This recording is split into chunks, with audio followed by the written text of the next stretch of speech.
जब किसी की अर्थी निकलती है तो चेहरे पर गम वो आंखों से आंसू निकल रहे होते हैं, पर यहां तो इन सब के बजाय अर्थी के साथ डांस, ढोल, तालियां और शहनाई बज रही है। ढोल की थाप पर पांव नाच रहे हैं।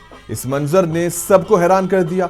सोशल मीडिया पर वायरल वीडियो में लोग बिल्कुल ऐसे डांस कर रहे हैं जैसे कि शादी की बारात में शामिल हो रहे हों।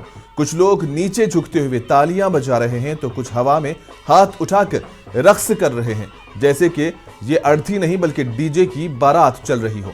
इत्तलात के मुताबिक यह मंजर एक बुजुर्ग के आखिरी सफर का है और बहुत से इलाकों में जब कोई बुजुर्ग 100 साल की उम्र में मर जाता है तो इस तरीके से जश्न मनाया जाता है।